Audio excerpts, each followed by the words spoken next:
Approchez, approchez.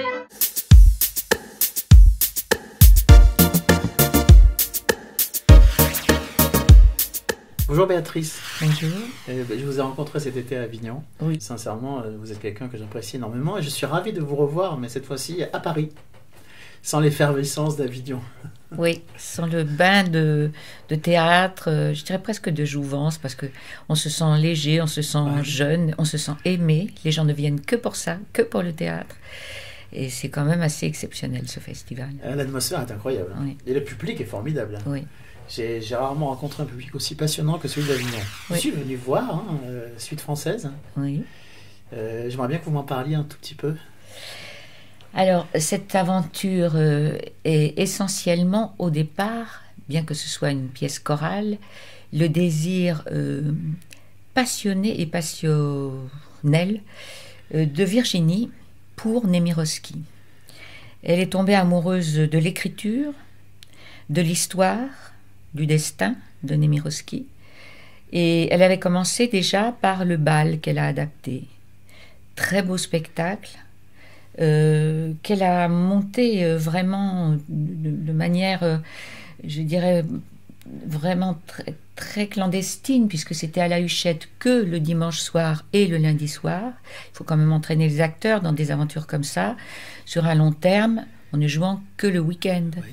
Et puis, de fil en aiguille, voilà, ça s'est vu, ça s'est apprécié. Et puis ensuite, elle s'est dit, je vais adapter Suite française. Alors, Suite française a une particularité, c'est que c'est un roman écrit pendant la guerre, en même temps que la guerre. Et Nemirovsky, Irène Nemirovsky, voulait faire 5 chapitres. Au fond, elle voulait être témoin de cette guerre tout en romançant ces événements dont elle ne savait pas qu'ils seraient tragiques pour elle, mais enfin voilà. Elle était dans le cœur de la guerre, de l'occupation, dans un petit village de Bourgogne. Ce que je trouve passionnant avec Irène Nemirovsky, parce que je me suis documenté, et quand on voit cette pièce, on a vraiment envie de lire le roman. Oui. Ça donne vraiment envie, donc ça c'est génial. Oui, ça donne envie. Alors il y a la première partie qui est donc Tempête en juin. Qui est extraordinaire. Qui est extraordinaire et qui raconte le début de la guerre. Ensuite, qu'est-ce que c'est que l'occupation? Alors là, pour le coup, on est occupé dans sa propre maison, pas seulement les Allemands dans le pays, mais dans sa maison. Ça, c'est intolérable. Et puis ensuite, elle a été raflée, prévenue qu'on allait la rafler. Elle a caché ses enfants et elle a mis le manuscrit écrit à l'encre dans le cartable de la plus grande de ses filles, qui devait avoir 10-11 ans. Mais ce qui m'a plu aussi, alors évidemment la démarche de Virginie, qui est une battante, une combattante, c'est que l'histoire de ce roman, qui a failli ne pas revenir à la surface, puisqu'il était écrit à la main, et sa fille racontait qu'un jour, chez elle, il y a eu une inondation, et elle s'est rappelée que ce roman était caché dans une machine. On dit machine à laver, mais peut-être c'était autre chose. En tout cas, l'eau pouvait effacer la trace de l'encre. Ça aurait été... Mais oui, c'était une horreur absolue. Et là, elle s'est mise à le lire, peut-être 50 ou 55 ans après, puisqu'il est sorti en 2004. Tout à fait. Et il a eu le prix Renaudot. Oui. Et puis on en a fait un film aux États-Unis. Et puis elle, cette femme, donc assez, je ne sais plus, hein, donc elle avait 10 ans, donc on va dire vers 50, 60 ans, elle s'est dit il faut que je le lise et que je garde les traces de ma mère. Et donc elle l'a tapé à la machine et elle l'a envoyé à un éditeur. On peut dire que ça a flambé, et dans le bon sens. Oui. Ça s'est enflammé. Et ce roman, il a failli rester non seulement oublié, mais effacé de la mémoire. Et non, il n'est pas effacé. Ça, c'est le plus... C'est ce qui me donne la chair de poule. Ah, ça me l'a donné aussi. Et on sent l'émotion, en effet. Enfin, on sent que vous portez aussi le roman, même si c'était très théâtral, on sent que vous portez l'auteur d'origine sur scène. Écoutez, moi je suis troublé parce que quand même on parle d'une jeune femme juive entre guillemets, qui était avant tout une jeune femme très vivante et très joyeuse, Mais son écriture est très particulière parce qu'elle n'est pas du tout aigre. Elle dit des choses, mais elle n'est pas si revendicative que ça. Et c'est la première fois, avec Tempête en juin, par exemple, que je vois une si belle description de l'Exode. Oui. Et c'est très léger, c'est très vrai, il y a beaucoup d'humour. C'est pas pathos du tout, en fait. Non, et alors c'est drôle que vous disiez ça, elle n'a pas de revendication. En vérité, elle n'est pas française au départ. Or, il faut savoir que, on le sait historiquement, il y a eu une guerre en 1870, c'était la Prusse. Il y a eu une guerre en 14. Ensuite, il y a eu une guerre en 40. Les Allemands et les Français se haïssaient. C'était une haine profonde qui était donc ancienne. Ce salut à la prussienne, dit Madame Angelier, tout le monde détestait les Allemands. Mais elle n'avait pas de raison de détester les Allemands. Elle ne venait pas de France. Elle n'avait pas des origines, des grands-pères, des arrière-grands-pères qui avaient mangé du rat en 70 et qui avaient vécu une tragédie ou une autre en 14 dans les tranchées, tout ça. Elle l'ignorait. Donc, elle n'avait pas de raison. C'est ça qui est très très beau dans le roman, c'est que l'Allemand, le personnage que joue Samuel, c'est un artiste. Oui. Il aime la musique, il compose, il est jeté dans la guerre comme les Français. Et il est charmant en plus. Enfin, c'est pas du tout quelqu'un. C'est pas le monstre. Non, il est intelligent, il est sensible. Et il est dur parfois. Et ça, c'est beau. Mais il faut qu'il le soit puisqu'il a été éduqué pour ça. Les guerriers sont durs, monstrueux, mais l'homme derrière ne l'est pas. Et je trouve ça très magnifique parce qu'au fond, demain, on fera peut-être pas de guerre de territoire, mais on peut tout à fait devenir fou parce que soit on ne s'accorde pas, soit on est vraiment très nombreux et on n'arrive pas à se comprendre, soit les politiciens sont dépassés, enfin bref, on peut très bien, tout le monde peut s'entretuer d'une seconde à l'autre. Mais ça n'est pas que les êtres ne sont pas intéressants, c'est que quelque chose se passe entre eux qui les rend fous, ou qui les rend paranoïaques, ou qui les rend... Moi, je crois beaucoup à ça maintenant que je suis âgée. Non, mais sincèrement, parce que j'ai quand même eu des parents qui avaient 20 ans en 40, donc voilà, ils en parlaient. C'est curieux parce que après les guerres, les gens ne parlaient pas tant que ça. Ils voulaient se débarrasser du truc, c'était passé. Mais j'ai... Donc, un des frères de mon père était exactement... Enfin, disons, une grand-mère paternelle avait un fils, un des frères de mon père, en Allemagne, prisonnier, exactement comme Madame Angelier. Et je ne peux pas commencer la pièce sans penser à cette grand-mère que j'ai connue, sans jamais lui poser de questions, que j'ai connue comme ça, voilà, c'était la grand-mère paternelle. C'est une femme qui a énormément souffert et je m'en souviens seulement maintenant. Ce qui est marrant, pour finir sur l'écriture de la pièce, c'est que ça m'a fait penser un peu à du Chabrol. Un peu, oui. Je trouve que c'est un peu l'esprit et la bourgeoisie provinciale. C'est ça, oui, parce que la vie continue. Les guerres sont terrifiantes, on sursaute, on a peur, on tremble. Et quand tout le monde se retrouve à la cave... enfin, on vit la guerre certainement. Enfin, moi, je l'ai entendu par mes parents. Mais en même temps, la vie continue. Oui. On reste les êtres avec... on continue à s'aimer, on continue à sourire, à rire, parler des blagues, et puis cependant quelque chose est menaçant au-dessus. Puis comme Madame Angelier, certaines personnes se sont trouvées à être résistants malgré eux. Oui. Madame Angelier devient résistante par haine des Allemands et par situation que son fils pourrait être ce garçon-là. Donc elle ne sait même pas, ça va plus vite, l'événement va plus vite que le temps de penser. J'aime énormément votre arrivée sur scène. Parce que je vous trouve, et puis pendant très longtemps, vous êtes implacable, je dirais. Vous êtes vraiment, vous êtes sur vos retranchements, vous êtes ferme, et votre costume est absolument magnifique. Le corset qui vous étreint un peu comme ça, là. Et ces femmes, je les ai connues, hein. Elles étaient toutes en noir à partir de 20 ans. Elles avaient perdu un frère, elles avaient perdu un père... Elles étaient en noir. Les femmes des campagnes étaient en noir. C'était pas une mode. C'est vraiment qu'elles portaient le deuil. Et puis, il y avait cette rigidité. On était digne. C'était vraiment honneur, patrie. Et quand on avait perdu quelqu'un dans une guerre, et forcément, comme il y en avait beaucoup, il y avait forcément quelqu'un à pleurer. Eh bien, on se tenait, il y avait une dignité. Moi, je viens de la campagne, de la ferme même, mais tous ces gens-là se tenaient, chapeautés, gantés, tout ça, dès qu'ils allaient au marché, par exemple. Ah oui, j'aime énormément. Il y a, ne serait-ce que quand vous touchez la photo de votre fils, c'est tellement subtil et tendre à la fois. Enfin, voilà, il y a plein de nuances. Au départ, il y a une forme de rigidité très forte, une force incroyable. Et puis tout à coup, il y a des moments de tendresse, jusqu'à un moment sublime, où là, vous jouez avec une chaise d'enfant. Et là... Oui, ça c'est une idée qu'on a eue ensemble avec Virginie, parce que dans le roman, elle ne joue pas avec la chaise d'enfant, mais elle parle à son fils, elle rêve de lui petit.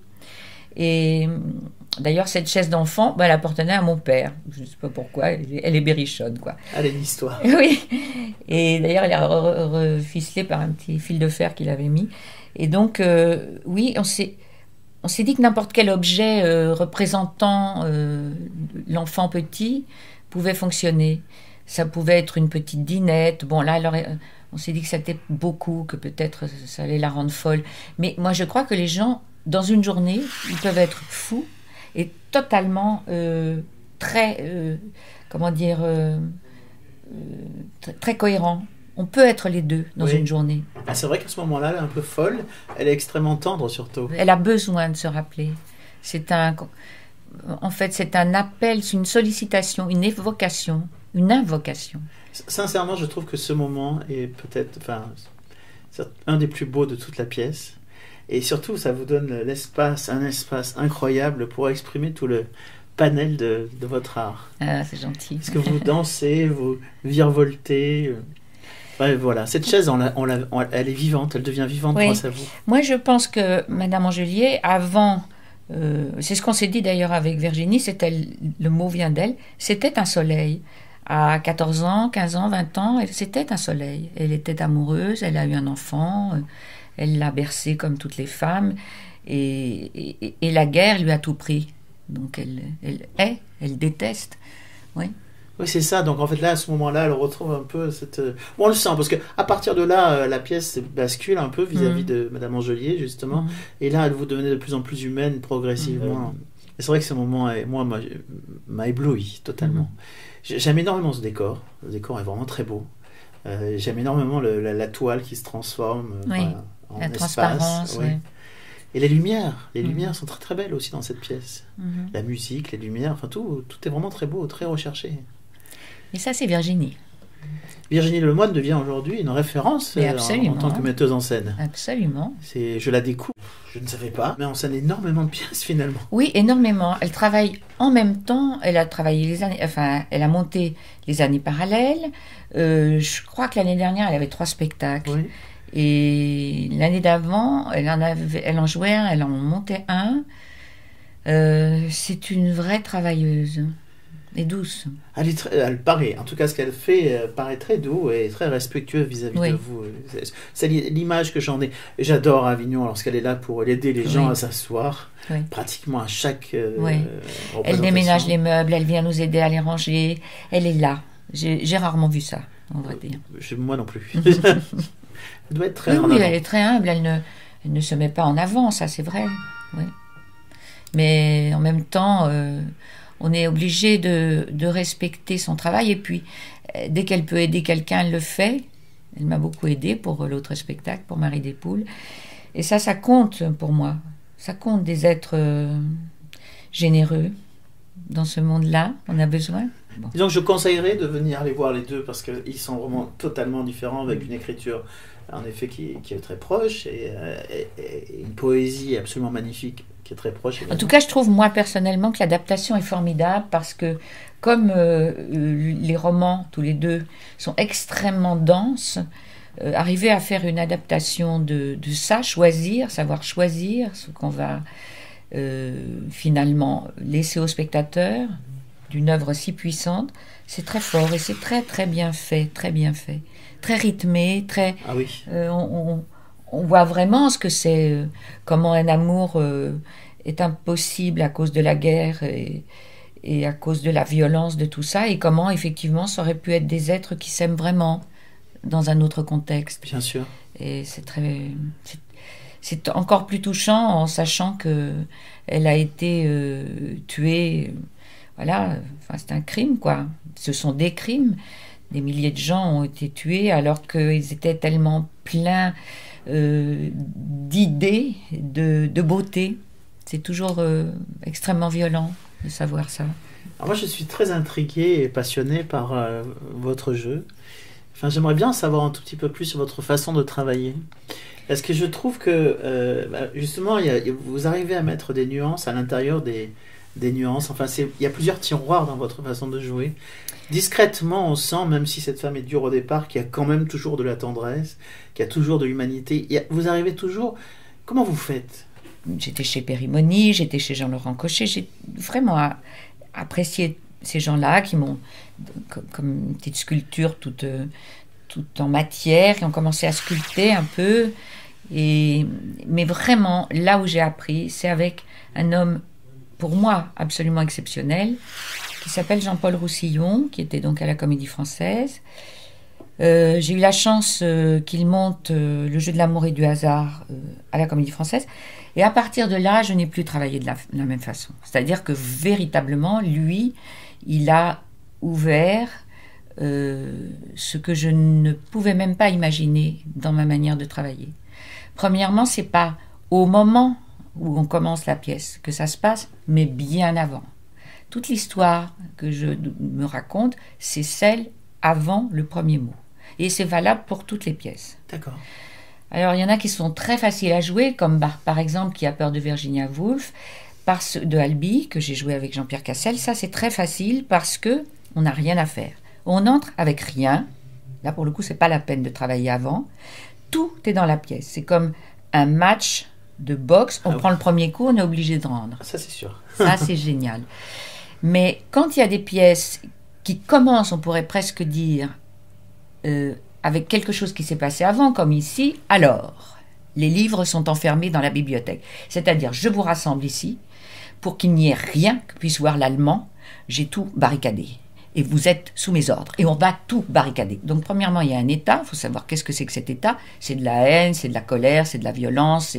Elle en veut au monde entier. Elle en veut à cet Allemand. Elle en veut à la guerre. Elle en veut à tout le monde, aux perquisitionnistes, à tout le monde, aux maires.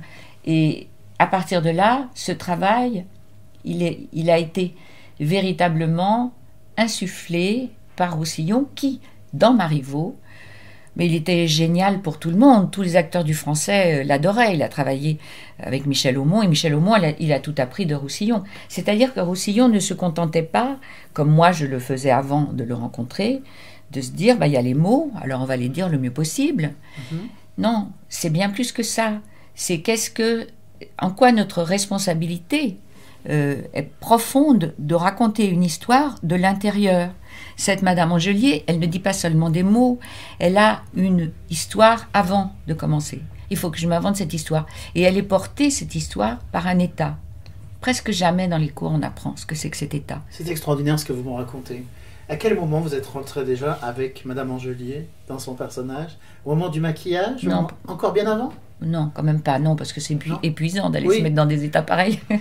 Non, je commence, je dirais, 10 minutes avant, et puis il y a la bande sonore qui est formidable, parce que là, on rentre vraiment dans la guerre. Ça commence avant. Mais c'est avant de rentrer sur scène. Ah oui. D'accord.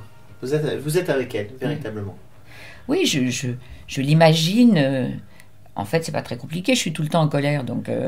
Oui, mais une colère subtile, enfin, c'est pas que de la colère brutale, c'est pas comme Virginia Woolf, là, c'est une grande colère. Oui, mais Virginia Woolf, je vous dis, la pièce, elle est incroyable, cette pièce. J'adore. On n'a rien... Enfin, vraiment, j'en avais pas besoin. Je disais à Jean-Pierre Cassel, juste avant d'entrer en scène, je sais pas si je vais me souvenir de tous les mots, on verra bien. Et puis, ça se passait obligatoirement. Pourtant, c'est dur de jouer la colère, le cri constant. Non, vous trouvez pas? Il y a des endroits où ça n'est pas compliqué. Il y en a d'autres où c'est plus compliqué parce que mais c'est vraiment une histoire d'écriture. Par exemple, Le jeu de l'amour. Alors, Marivaux, que j'ai vu des millions de fois avec des actrices charmantes, blondes, qui arrangent des fleurs pendant tout. Mais encore une fois, de quoi? C'est-à-dire du bavardage. À partir du moment où Roussillon s'est emparé de Marivaux, c'était plus du bavardage, c'était la peur au ventre d'être marié sans connaître la personne avec qui on est depuis l'enfance, marié par convenance. Et il se trouve que de l'autre côté, chez le garçon, il a la même idée. Déjà, on est dans un bouleversement total. Ils ne le savent pas, mais le père, lui, le sait. Et il y a une espèce, on peut dire qu'il y a une manipulation et une cruauté, mais c'est pour voir ce qui va en sortir. Et la petite Sylvia, elle devient géniale à partir du moment où elle veut que ce garçon, enfin, elle sait qu'il est dorante, il l'avoue, c'est-à-dire qu'elle n'aime pas un valet, c'est impossible. C'est impossible. C'est comme une grande fortune qui épouserait, ça n'est pas concevable à cette époque, à partir du moment où elle se dit « je veux qu'il m'épouse comme si j'étais une suivante ». Et ça change tout. Donc quand Roussillon indique ça, on ne démarre pas sur du bavardage. La pièce devient insupportable si on démarre sur du bavardage.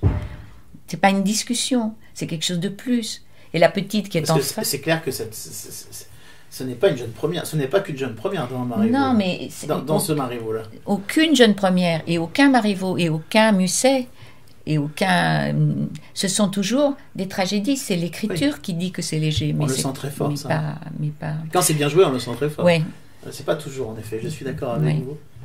Et alors, le moment où vous vous emparez de cette chaise, parce que là, c'est quand même très spontané, vous n'avez pas le temps de changer. Oui, mais ça, c'est le moment, justement, ensoleillé du personnage. Le personnage n'est pas regardé, il est tout seul. C'est un monologue entre elle et entre elle et son enfant, avec une chaise, ça pourrait être un petit jouet, ça pourrait être n'importe quoi. Et c'est presque chorégraphique, quand même. Oui, un petit peu. La chaise, c'est un élément, on s'assoit dessus, normalement, on ne lui parle pas. Donc, évidemment, ça décale déjà la chose, mais une chaise d'enfant à qui on parle, c'est ou la fille elle est folle, ou bien il y a un truc qui... Bon, il y a quelque chose qui ne va pas. Et on comprend bien que c'est son moment à elle, que se mettre à parler à cette chaise, en l'imaginant dessus, en la touchant, c'est un petit moment à elle, exceptionnel ou pas, on ne sait pas si elle le refera plus, parce qu'après elle dit je vais dans ma chambre, mais on peut imaginer que c'est exceptionnel. D'ailleurs, c'est ce que dit Roussillon toujours, que à chaque fois qu'on entre en scène, ce jour-là, c'est exceptionnel. Donc, on est obligé. C'est vrai que moi, je me fais beaucoup de douleur, on pourrait dire, parce que je veux que ça soit pas du tout comme hier. Et donc, je me sers de tout ce que je peux pour que ça soit pas comme hier. Ah oui. Quand est-ce que vous me donnez des cours de théâtre ? J'en donne. Et les élèves aiment beaucoup qu'on soit exigeant avec eux. Ils aiment bien beaucoup. Sûr. Le cadre est très important. Oui, et puis de leur demander plus que les mains en l'air, ce qu'on fait tous à la télé. Vous suivez une émission policière à la télé, il y a beaucoup d'énergie parce qu'il faut se lever à 6 heures et que, bon, il faut tenir le truc, il faut être beau, il faut être toujours en forme, il faut être super et tout. Mais il n'y a pas beaucoup d'investissement, c'est pas Shakespeare non plus. Quand on joue Hamlet, par exemple, je ne le jouerai jamais puisque je suis une femme, mais quand on joue Hamlet, on a déjà une première situation qui est, avant même de commencer, qui est que c'est un jeune homme, il n'a aucune connaissance de la vie, c'est vous, et quand vous étiez jeune, et on a tué son père. Et ça commence déjà avant. Voilà. Après, il a un premier monologue inimaginable, incroyable, qui n'est pas encore être ou ne pas être. C'est déjà qu'est-ce que je fais là ? Pourquoi je suis là ? Où est mon père ? Dessus arrive le fantôme du père. C'est vrai ou c'est pas vrai ? On s'en fout. On est déjà dans quelque chose d'inimaginable. Moi, j'adorerais mettre en scène des personnages comme ça. Je rêve de mettre en scène Macbeth. Aidez-moi à trouver l'argent. Parce que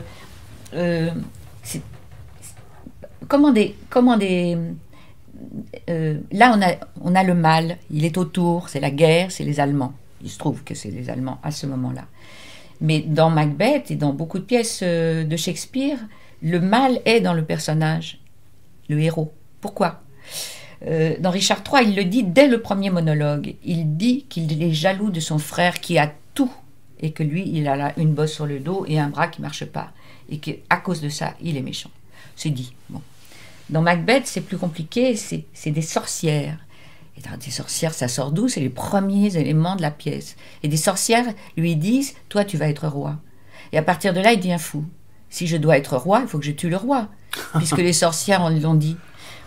Il y a son copain qui lui dit, faites attention, c'est pas parce qu'il y a une petite prédiction comme ça, il faut toujours se méfier des... Mais il l'a vu, il les a vues, il a vu 3 sorcières, le copain.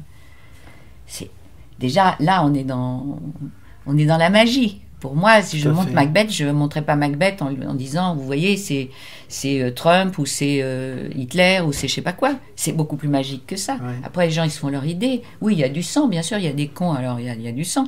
Mais au départ, c'est d'abord une sorte de croyance inimaginable. Peut-être des troncs d'arbres, des bulles d'air, des choses qui sont apparues comme ça. On dit, peut-être c'est rêvé, toi tu vas être roi. Alors, qu'est-ce qu'on en fait, quoi? C'est magique ce que vous me racontez, parce que quand j'étais au conservatoire de théâtre de Toulon, moi c'était à Toulon, qui est un très joli conservatoire, il y a 25 ans, plus 30 ans on va dire, on disait, j'ai toujours entendu, Shakespeare on n'y touche pas, Shakespeare c'est trop compliqué, Shakespeare... Et en fait, je m'aperçois aujourd'hui, avec maturité et expérience, et en voyant plein de choses, plein de pièces, et en voyant du Shakespeare également, que c'est en effet compliqué, que c'est en effet subtil, etc., et que c'est pas inabordable, que ça peut être léger, que ça peut être drôle, que ça peut être... Et c'est incroyable parce qu'il y a une image de Shakespeare qui n'est pas forcément la oui, vraie. Parce que pour le monter, il faut être dans la décentralisation. Et quand on est dans la décentralisation, ce n'est pas vrai pour tous les spectacles, mais pour beaucoup. On est aidé par le ministère de la Culture, donc nous. Et il faut avoir un langage, je dirais un lexique, aussi stupide que ce que nous enseignent les ministres. Par exemple, j'ai monté une pièce... avec une femme noire, alors on n'a pas le droit de dire black dans les dossiers, ni noir, il faut dire actrice chromatique. Vous le croyez? D'accord. Bon, c'est comme ça. Alors je ne vais pas tout démolir parce qu'on fait aussi des choses magnifiques. Au Français, c'est une maison d'État dans laquelle j'ai énormément appris. Et bien évidemment, il faut... Vous êtes resté combien d'années au Français? 10 ans. J'étais sociétaire, mais je n'ai pas voulu rester 20 ans. Il y avait une possibilité de partir. Et donc, je suis partie, sinon je renquillais pour 10 ans. Ah, c'est par 10 ans? C'était 20 ans, mais à une époque, administrateur qui s'appelait Dux, Pierre Dux, immense acteur, s'est dit, les jeunes ne veulent plus rentrer, il faut que je coupe. Oui, ça y est, toujours plein de changements à la Comédie Française, dans le fonctionnement. En tout cas, pour dire juste ça, je trouve qu'il y a des choses absolument géniales dans le subventionné. J'en ai vu des éblouissantes, qu'on ne peut pas faire au privé, ça c'est clair. Mais il y a aussi tout un langage autour de gens qui font beaucoup de mal. Et aussi, je le dis, la presse aussi fait du mal, parce qu'il faut être obligatoirement original. Mais quelquefois, il ne faut pas l'être. Il faut être juste le cœur. Oui. Quelquefois, il ne faut pas essayer de monter Shakespeare autrement que comme c'est écrit, c'est-à-dire très simplement. Oui. Alors, si on a beaucoup d'argent, très bien... Moi, je ne suis pas contre, par exemple, la mise en scène qui était en Avignon il y a 2 ans, de ce metteur en scène qui a monté Richard III avec un Allemand, avec une mécanique qui soutenait le garçon dans le dos et qui montrait. Je ne suis pas contre, mais ça ne m'ébrouffe pas. Ça ne m'ébrouffe pas comme un acteur qui me raconterait en quoi cette bosse, qui est juste un morceau de tissu ou je ne sais pas quoi, un truc en plastique, et le fait qu'il boite soit si lourd à porter. On raconte que Laurence Olivier, quand il jouait Richard III, il avait la bosse, il boitait, une chaussure en moins, tout ça. Il s'était mis un élastique sous le pied jusqu'au cou pour lutter contre cette fausse bosse. Je trouve ça beaucoup plus intéressant. C'est magique, ça. Bien sûr. C'est beaucoup plus intéressant que de me montrer le mécanisme derrière. Et je trouve ça passionnant parce que je trouve que ça ressemble parfaitement à votre jeu. Parce que vous avez la capacité, avec énormément de simplicité, à montrer les émotions et justement, vous n'avez pas besoin d'artifice. Juste une chaise d'enfant, finalement. Mais c'est tellement... Voilà. Et pour parler en fait de vos projets quand même, puisque j'ai vu Marie des Poules à Avignon que j'ai adoré. Mais c'est un coup de foudre immense et absolu, je dirais. Et je trouve qu'à chaque moment, parce que quand même vous jouez, je crois, de l'âge de 14 ou 11 ans à l'âge de 60 ans, enfin, à chaque moment de la pièce, quel que soit l'âge que vous jouez, votre visage change. Et il n'y a pas d'artifice là, vous êtes sur scène. Ben, c'est-à-dire qu'on m'a beaucoup rassurée, tout à fait dans mon entourage proche, mon mari, Arnaud, Denis, et puis l'auteur, parce que j'ai dit non, 11 ans, vraiment c'est trop tard là maintenant. Et puis on a fait une lecture, et puis Jean-Claude Audinière aussi, qui m'a beaucoup rassurée, Fleur Audinière. Ils m'ont dit, mais non, on y croit. Ah, moi, à partir du moment où on m'a dit ça, ben, ça y est. Mais j'ai vu une jeune femme de 11 ans, je vous promets, et votre visage se transforme, votre voix évidemment, mais votre visage, votre corps se transforme complètement. Et c'est d'une crédibilité absolument totale. Et sans artifice. Donc c'est exactement ce que vous racontez avec cette bosse finalement. Pas besoin d'artifice en fait. On va pas mettre un masque ou non. Juste la subtilité du jeu et de l'intelligence. Bah, de la pensée, quoi. Qu'est-ce que c'est ces êtres qui souffrent, d'où ils viennent, que cette gamine, elle est pure, quoi. J'étais comme ça, j'ai été comme ça. Les enfants, ils sont purs jusqu'à l'adolescence parce que ça commence à se compliquer après, quoi. Mais et vous avez le talent unique de retrouver votre âge de 11 ans. Oui. Je pense qu'il y a peu de gens qui ont la capacité de retrouver. Bah, c'est quand même un grand bonheur de pouvoir... comment dire, moi j'aime pas beaucoup le mot jeu. Il y a des acteurs qui disent je joue, donc voilà, mais parce que je ne m'amuse pas tant que ça, c'est plus compliqué que je ça. suis assez d'accord. Enfin, c'est dans ma tête, c'est comme ça. En revanche, quelle chance d'être dans cette boîte noire et de pouvoir pendant 2 heures peut-être faire rêver les gens, mais aussi moi m'évader complètement. Je suis assez d'accord. Pour vous, je dirais pas que c'est un jeu parce que j'ai la sensation que c'est vraiment du ressenti plus que du jeu. Oui, je me mets bien, je me mets bien dans des folies, je dirais, un peu des folies, oui. C'est un peu comme ça que je le veux pour faire du cinéma. J'aurais peut-être considéré la chose autrement, mais il faut être capable de se regarder, de s'aimer 10 fois plus gros que ce qu'on est devant sa glace, et de jouer avec ça, avec l'apparence. Même si, bien sûr, des grands acteurs jouent pas qu'avec l'apparence, mais il faut quand même accepter de se regarder. C'est pas une chose facile, et c'est très bien, moi, que ce soit le public qui me regarde, un peu comme les conteurs, au fond. J'aime bien cette idée de conter l'histoire, plutôt que de l'apporter avec le visage. C'est étrange, le cinéma. Terzieff dit que le théâtre est le seul endroit qui reste de partage entre les êtres. C'est vrai qu'au cinéma, on n'a pas ça. Parce que au cinéma, on est quand même derrière le filtre de la caméra. Alors, heureusement, on coupe, on recommence. Le vrai conteur, c'est le réalisateur. Nous, on est au service du réalisateur. Bien sûr. Si on est très bon, si on est merveilleux, comme pouvait être Adjani, jeune, alors c'est formidable. Ou des femmes magnifiques, comme Deneuve et tout. Parce que la beauté aussi, c'est un don. Et à partir du moment où on l'a, ça veut dire qu'il faut en faire quelque chose. Comme tout le monde n'a pas cette chance, il faut en faire quelque chose.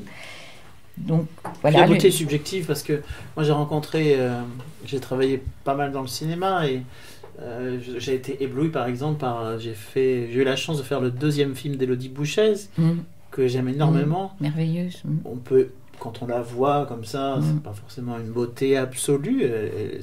C'était une très jolie fille, mais à partir du moment où elle jouait, pour le coup, elle était dans la lumière. Elle prenait incroyablement la lumière et elle était d'une beauté incroyable. Ouais, comme Ingrid Bergman, elle était éblouissante. Et on était tous amoureux d'elle sur le tournage. Oui. Mais vraiment, tout le monde, tous les techniciens. On était fous amoureux d'Élodie Bouchez. C'était une évidence absolue pour nous. Non, mais je suis d'accord. Le théâtre, je trouve ça plus facile quand même, au fond, plus facile. Puis alors, il y a quelque chose que j'aime beaucoup au théâtre, c'est que là, pour le coup, on ne nous coupe pas. Alors, au fur et à mesure qu'on joue, ça nous appartient vraiment, ce moment-là. Donc ça, j'aime assez ça. J'ai fait un film avec Belmondo, par exemple. C'était vraiment une très, très jolie scène. Et c'était dans l'itinéraire d'un enfant gâté. Ça voulait pas, voilà. Il faut croire que ça ne voulait pas, parce que cette scène, elle a été coupée au montage, parce que le film était trop long. Et sincèrement, cette scène-là, elle aurait changé ma vie, elle aurait changé ma carrière. Mais bon, ça ne voulait pas, et c'est très bien comme ça, franchement, c'est très bien. Oui, c'est l'histoire du cinéma, ça. Oui.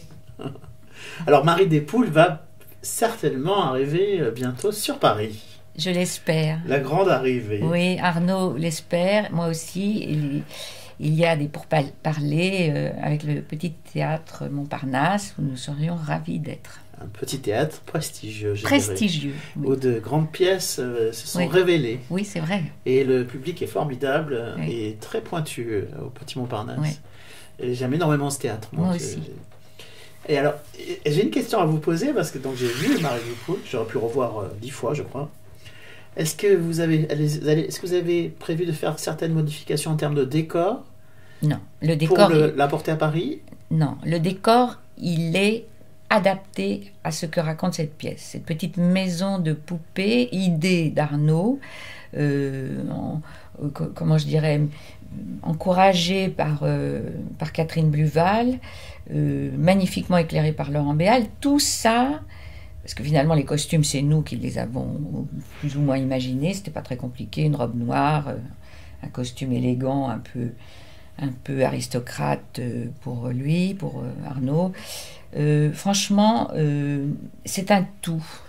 Et cette idée magique de petite maison que je n'aurais jamais eue, extraordinaire. cette petite maison dans lesquelles il se passe évidemment rien, mais des petits personnages qu'on sort de temps en temps, ça c'est Arnaud Denis. Et on ne peut rien toucher. Donc je l'ai revu, j'ai dit tu penses qu'on va modifier quelque chose? Il me dit non, c'est un petit bijou, faut pas y toucher. Je suis d'accord, j'espérais que vous n'y ayez pas touché. C'est vrai que je pense que l'envie doit être là quand même à un moment donné, de dire voilà, j'ai un théâtre à Paris, on va faire un décor, une maison à Paris, enfin style. Mais non, j'espérais que ce soit cette sobriété. Il faut que ça soit comme ça. D'abord, c'est un récit, donc on n'a pas besoin tellement de plus. C'est un vrai récit, une mémorisation de ce qui s'est passé. Mais ça commence vraiment avec cette femme de 60 ans, à la terrasse d'un café, à Paris. Et c'est une remémoration de tout ce qu'elle a vécu. Et elle se retrouve encore dans ce café à la fin, comme on voit dans des manets, des femmes seules avec un verre. Exactement. Comme ça. Et voilà, il y a une solitude c'est une femme qui rêve. Même l'histoire du papillon, à la fin, elle s'imagine cet homme, elle le porte en elle, elle le vivra toute sa vie avec cet homme. Oui. Vous savez qu'elle est la seule. Alors finalement, il n'y a pas eu de descendant de George Sand. Alors, il faut quand même dire. Oui. Rappelons que c'était la gouvernante de George Sand. Elle est devenue gouvernante de George Sand. Oui. Et que c'est une histoire vraie. C'est une histoire vraie. Et il y a énormément de petits-enfants de Marie Caillot dans le Berry. Puis alors, évidemment, ça ne servira à rien de revendiquer quoi que ce soit, puisqu'il n'y a plus du tout d'argent, que la maison a été vendue, donnée à l'État, je ne sais plus. En tout cas, elle n'aurait rien tiré de cette aventure-là. Mais ça a été muselé correctement par toute la famille et par George Sand, évidemment. Mais c'est vrai qu'elle n'aurait pas pu tenir sa maison. À l'époque, on était en 1870, à l'époque, ça n'aurait pas été possible de tenir une maison avec une vingtaine de domestiques. Si le fils de la maison en épousait une, c'était pas possible. Alors, et quand même, gouvernante de George Sand, puis comédienne, tout ça est vrai. Oui, c'est vrai. Elle a joué 35 pièces et tout le monde... Dans certains écrits de George Sand, parce qu'après ils ont été, sélectionnés, enfin les lettres ont été sélectionnées par sa fille, par des tas de gens, mais il y a certaines lettres qu'on a retrouvées où elle parle de Marie Despoules, où elle dit qu'elle est formidable, que la petite Marie est extraordinaire, elle jouait des rôles d'homme, elle jouait tout, elle a appris vraiment... Dans la journée, elle était gouvernante, le soir, elle était comédienne. Oui. Exactement. Et ça lui posait pas de questions, et c'était parfait. Si elle s'en posait, de toute façon... Et l'amour, par contre, entre les deux. Je pense qu'elle a été vraiment, vraiment amoureuse. Comment ne pas être amoureuse du fils de George Sand, qui lui avait tout appris. Non, c'est une très jolie histoire Et je pense que c'est vrai. Enfin, après, il y a la part de roman de Savoisien, mais tout ça est relativement vrai. Et je trouve que Arnaud Denis joue si bien qu'il est d'une beauté sur cette scène, avec son blason comme ça. Je le trouve absolument parfait dans ce rôle. Moi aussi, je le trouve parfait. Et à la fois très beau, à la fois très désemparé, à la fois presque idiot. Enfin, je sais pas, on a envie de lui donner un coup de pied aux fesses, pratiquement. On dit, mais bouge tes fesses, enlève-la, parce qu'elle mérite tellement. Enfin, voilà. Et il est... Toutes les nuances qu'il a... Enfin, vous faites un duo parfait, tous les deux. Ouais, il est enfermé, elle est enfermée aussi, pas par des ennemis, mais par une société, des conventions. C'est formidable, ça en raconte historiquement et c'est vrai. Donc, oui. Et moi, je le trouve admirable, Arnaud, admirable. Je suis vraiment... Votre association est incroyable. Oui, ça a marché tout de suite, on s'en est rendu compte, on se connaissait pas, enfin on se connaissait comme ça, bonjour, bonsoir, on a fait la lecture, on n'avait pas besoin de se prouver quelque chose, ça marchait. Oui, parce que alors, d'un côté, il y a tout ce que vous racontez, tout ce que vous m'avez raconté précédemment sur votre façon d'être. Et lui, c'est intéressant parce que je pense qu'il est un tout petit peu moins... Il est plus jeune, il a un peu moins d'expérience. Mais du coup, il arrive sur scène très sobre et centré. Et vous, il y a tout cet imaginaire qu'on ressent en vous. Et justement, c'est ça qui fait l'association formidable. Il y a aussi le décalage. Oui, c'est vrai. Si on était tous les deux du même caractère ou de la même exubérance ou variété, ça ne marcherait pas. Exact. C'est ce qui m'a plu énormément. Vous avez la rêverie, la folie en vous qu'il n'a pas encore, mais qui va très bien à son personnage. Je vous remercie beaucoup. Merci beaucoup, Béatrice. Ça me fait très plaisir. Sachez que je serai certainement là à la première de Marie des Poules. D'accord. Je serai peut-être là à la dernière de Zut Française et je serai là certainement à la première de Marie des Poules. Bon, très bien. Pour fêter votre arrivée sur Paris avec cette pièce.